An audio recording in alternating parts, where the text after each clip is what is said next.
Hey guys! So today is Saturday. So first time kong magbiyahe ng Saturday ng weekend. So normally weekdays lang ako nagbabiyahe pag bakante.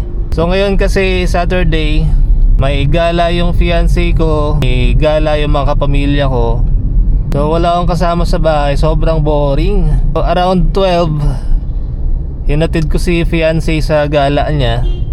So from Makati, doon ako nag-check ng booking kung meron. Tapos nakakuha naman ako 3 kilometers away lang. So dalawang box ng coffee. And then meron na naman papuntang Parañaque from Makati lang din. So nung pinuntahan ko, mga pastries naman, naka-regular booking din.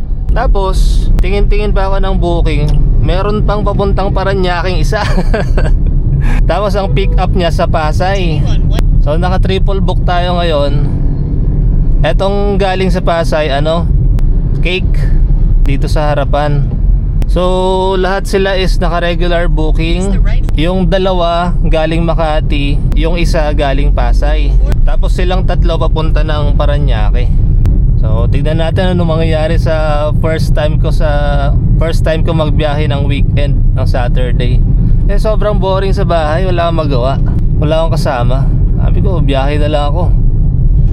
So tignan natin. Let's go guys.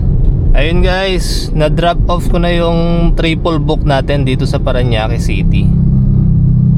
Tapos yung huling drop off ko, wala pang 1 kilometro, nakakuha ako ng pang fourth booking. So from Parañaque City going to Pasay naman, sa Pure Gold daw. So bali dalawang box lang siya. Isang malaki, cups daw yung laman, as in baso. Tapos yung maliit, parang pagkain, pichi-pichi, parang ewan ko. Time check natin is 3:10 PM. Ang ETA natin according kay Waze is 3:48 PM. Bali 40 minutes according kay Waze, 10 kilometers. Try ko pa kung may makuha pa akong kasabay dito sa Parañaque City, pero pag wala, okay lang. Let's go! Ayun guys, from Makati, nakakuha pa tayo ng pang 5th booking going to Pasig. So regular booking lang to. Tapos 5 boxes ng siopaw o siomay. Siopaw yata. So time check natin is 4:32 PM. Tapos ang ETA natin is 5:30 sa Pasig according kay Waze. So 59 minutes, 13 kilometers. Let's go! Yun nga pala guys, ang swerte ko dito sa yung pang 4th tsaka pang 5th booking, kasi hindi na masyadong malayo yung pick up. Halos wala pang 1 kilometer. So maski regular lang sila, diniretso ko na yung pang 4th kanina, yung Parañaque City to Pasay, diniretso ko na. And then from Pasay kasi, nagmerienda muna ako sa Petron. Tumambay ako sa Petron. Tapos after ko kumain, ayun, may nakuha akong less than 1 kilometer na booking, Makati to Pasig. Yung siomay tsaka siopaw. So yun guys, let's go.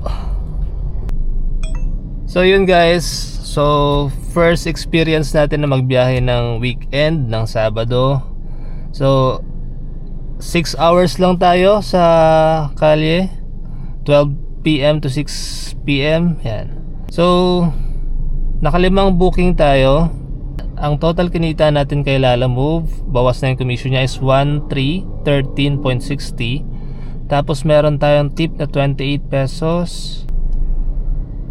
Tapos i-less natin yung gas na 404.92. So meron tayong kinitang 936.68. So first time ko mag weekend na biyahe, tapos 6 hours duty lang. Ayan, 936.68. Tinamad pa yan, as in tamad na tamad. So yun guys, thank you for watching. See you sa next video. Paris Samuel signing off. Bye bye.